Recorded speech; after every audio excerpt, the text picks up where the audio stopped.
Estou aqui para mais um vídeo que nós vamos conversar sobre análise de papéis.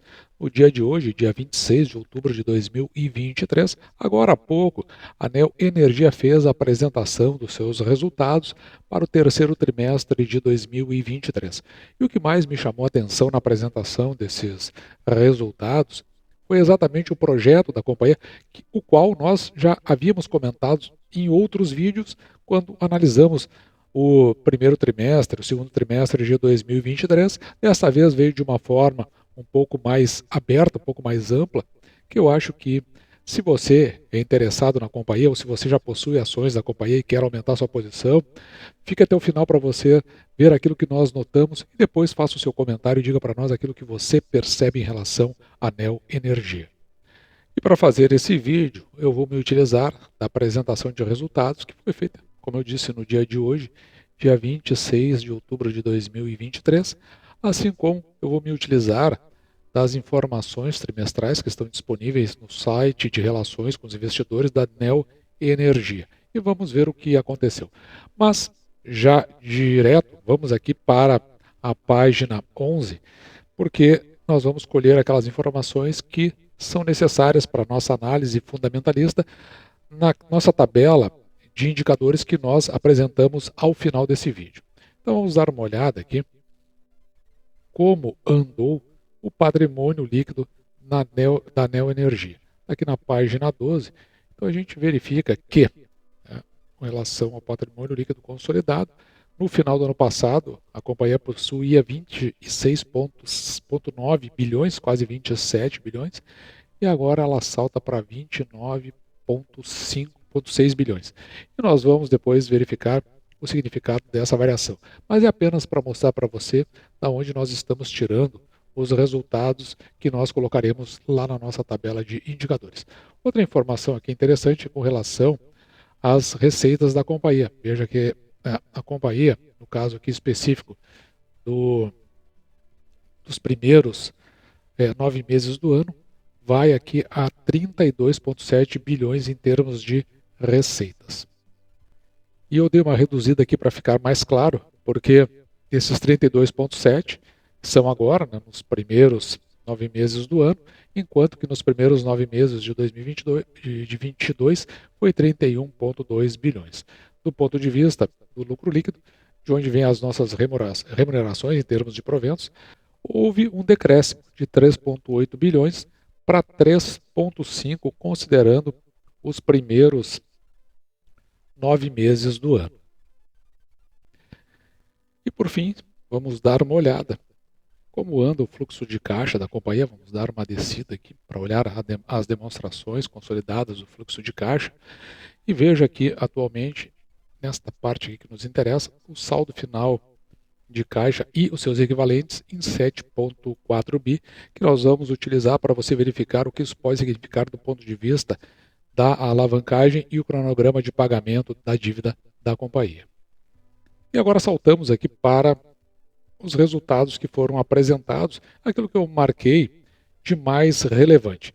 Então veja que eu tinha comentado bem no início do vídeo sobre o projeto da companhia e são aspectos, pelo menos os mais relevantes, que nos chamam a atenção. Vamos dar uma olhada aqui no leilão de dezembro de 2018, e se você for ver, de forma muito sistemática, a ANEEL vem fazendo esses leilões. Tem mais um agora, no final do ano, um leilão bastante interessante, e entre o final do ano e o início do ano que vem, leilões aí que estão contando com, na faixa de 50 bilhões de disponibilidades para o leilão.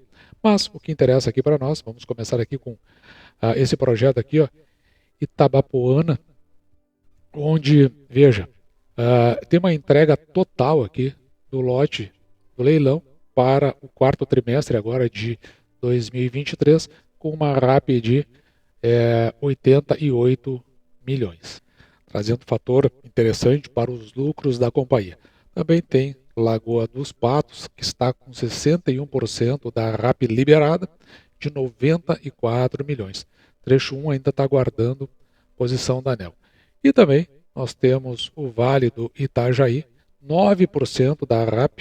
A RAP é a receita anual permitida, de 22 milhões. Então você pode ver, só com relação a esses 3 projetos relativos ao leilão de 2018, o quanto se tem de incremento, de possibilidade de incremento da companhia dentro das suas receitas, o que faz com que a gente olhe do ponto de vista do projeto, o que vai acontecer logo ali na frente, principalmente para o ano de 2024. Também tem o leilão aqui, o segundo leilão, dezembro de 2020, Morro do Chapéu, e aqui o que surge de relevante são esses 100% das obras em andamento, fazendo com que, a partir aqui com as entregas no quarto trimestre de 2023 e liberação total da RAP ao longo de 2024. Então, o plano de negócio está no andamento conforme o que foi estabelecido. O que tem de relevante aqui é que você consegue juntar leilão de 2018, 2020 e ter uma perspectiva muito positiva nos resultados da companhia para o exercício que chega. Acrescentando também no mesmo exercício, veja o leilão aqui, dezembro de 2021, do Estreito, 100% das obras em andamento e 100% da RAP prevista também para o primeiro semestre de 2024, conforme seu plano de negócio. E depois, nos anos seguintes, virão aí Alto Paranaíba e Paraíso, que a gente vai conversando conforme vão se apresentando esses projetos. Importante ver a possibilidade de incremento nas receitas da companhia e o impacto que isso aí traz para o seu lucro líquido e, consequentemente, para os dividendos a serem pagos. Isso que é a parte que nós consideramos mais relevante, que é justamente o entendimento do que é o projeto de uma companhia, aqui no caso do setor elétrico.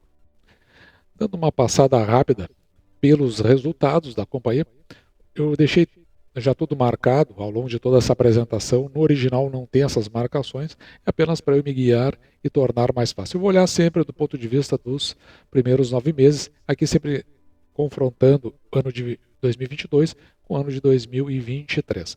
Veja aqui, nós temos em verde, do ponto de vista aqui da margem bruta, né, nós estamos falando da margem bruta da companhia, e aqui o verde é o que nós temos no presente momento. E aqui, quando tiver a marcação em branco com o entorno em verde, nós estamos falando do valor ajustado. E o que tem aqui para nós é que estava aqui numa queda de 3%, com valor ajustado, essa margem aumenta a 6%, acima dos valores da inflação. Com relação às despesas operacionais, o que a gente verifica é que,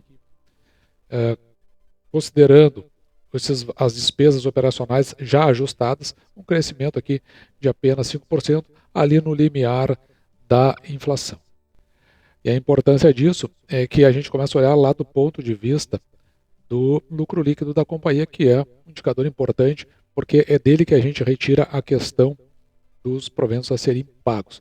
Então a gente observa aqui que, neste caso, que nós já tínhamos visto anteriormente, dentro das informações financeiras trimestrais, essa queda de 3,7 para 3,4. Claro, lá eu olhei o IFRS, e aqui nós estamos vendo nas demonstrações conforme elas são comumente aceitas no Brasil. Então tem uma pequena diferença. Aqui o efeito, a gente olha do ponto de vista do regime de caixa, enquanto que lá a gente olhava do ponto de vista do regime de competência. Então, simplesmente é computado aquilo que ainda não entrou, mas tem a expectativa para o presente momento, o que vai acontecer lá no futuro. Então, houve uma queda aqui de 8% no lucro, mais ou menos seguindo o IFRS.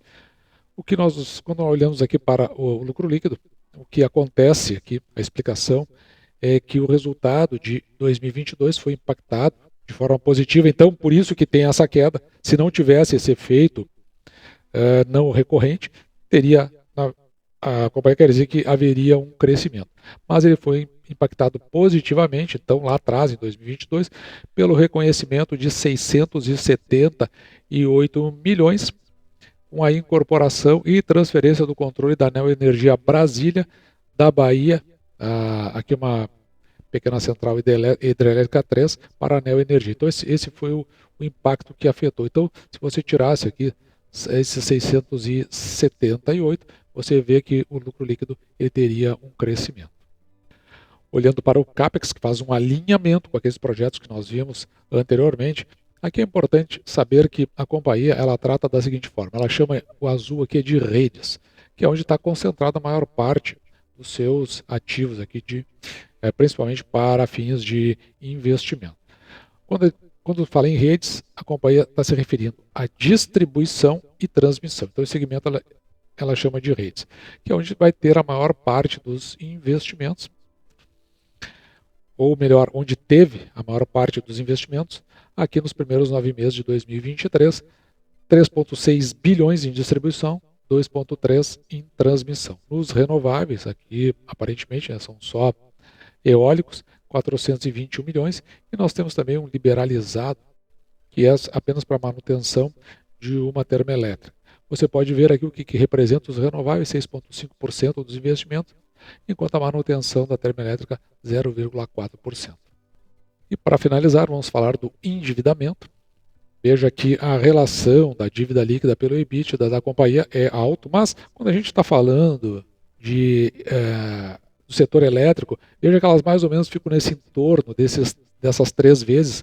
Quando sobe de 3 aqui, em alguns casos é considerado alto, como por exemplo, até fica no compliance da companhia, como ocorre com a TRP L4, a ex-CTRP L3, a ex-CTEP, que acima de 3 não paga proventos. Não é o caso aqui da Neoenergia, não tem essa limitação, mas o que interessa é que está em 3,11 vezes.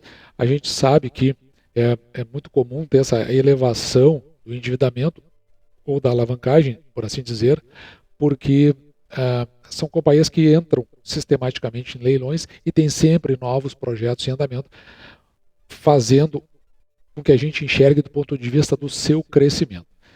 Quando a gente olha para a amortização, o prazo médio dessa dívida é de 5,16 anos. Esse valor que está aqui embaixo, eu trouxe lá do nosso caixa, que é de 7,4 bi, não está nessa apresentação, coloquei aí para fins de nós verificarmos o que significa. Neste ano de 2023, você pode olhar aqui que existe, aqui está separado em trimestre, o segundo trimestre está em cinza, o terceiro trimestre está em verde. Mas o que chama atenção aqui não é nenhum desses casos, mas sim o fato aqui, ó, que o ano de 2024, está vendo o total aqui do ano de 2024, ele é bastante elevado.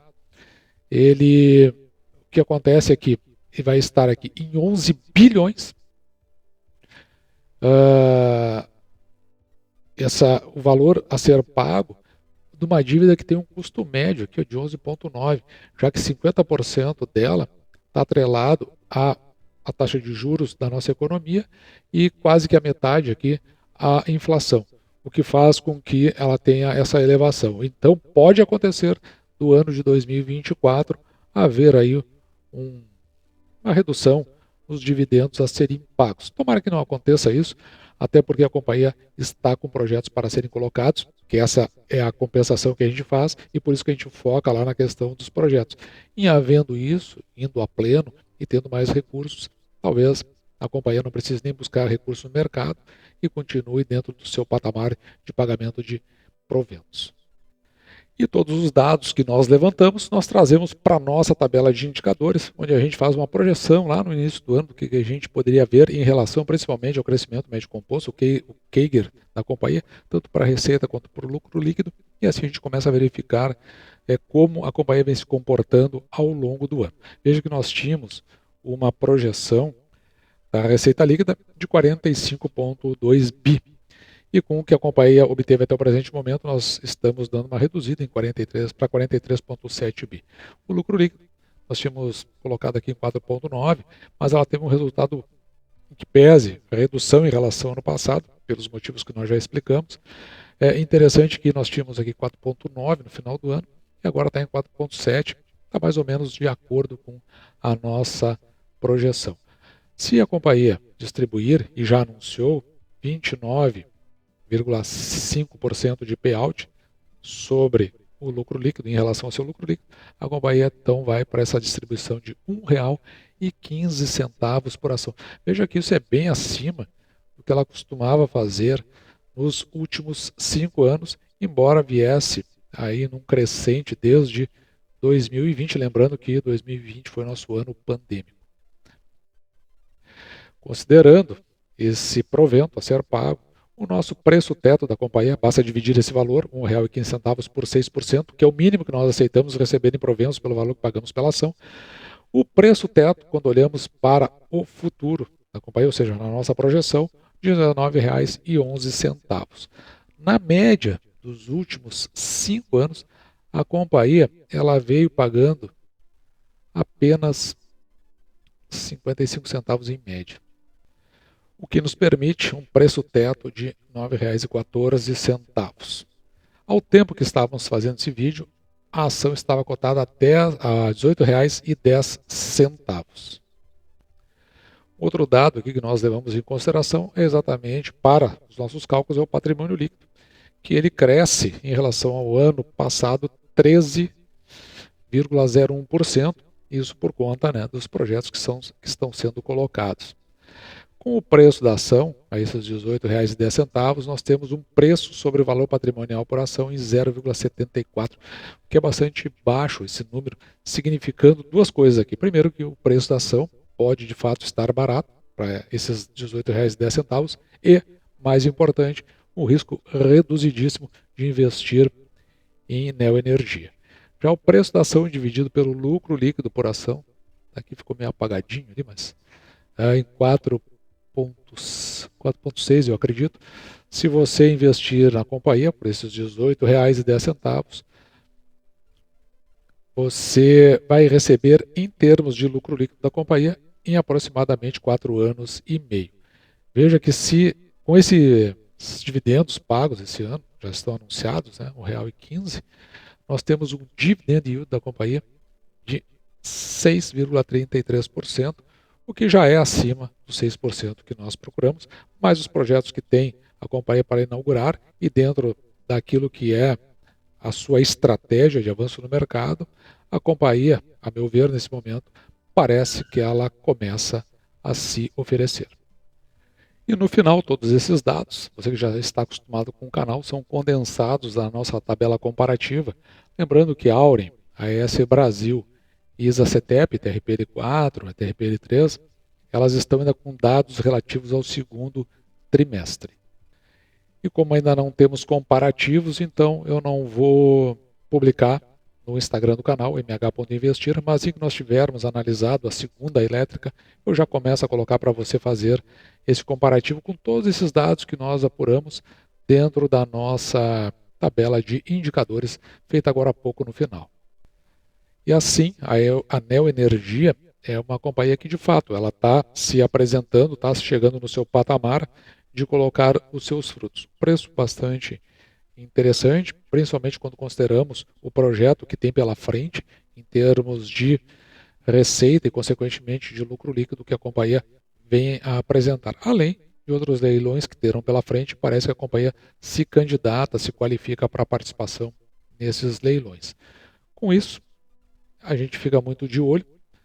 Nós temos outras elétricas aqui na carteira do canal, e ficar de olho aqui não significa que a gente vai colocar na carteira do canal, porque é uma carteira enxuta, onde a gente trabalha aí com 8 ações, que são ações realmente de pagamento de proventos, e outras 2 ações que têm a intenção de ser de oportunidade, no caso Caixa Seguridade e o IRB. Então tem mais uma vaga ainda para nós colocarmos uma companhia, e nós estamos olhando aquela que melhor pode se ajustar à intenção do canal. Ainda a Neoenergia não chegou nesse patamar, mas eu fico de olho para os investimentos que são feitos afora, ou seja, aqueles que são os meus investimentos de fato, que estão afora do contexto aqui do nosso canal. Dito isso, vou ficando por aqui, me despeço de você e deixo, como sempre, o meu grande abraço!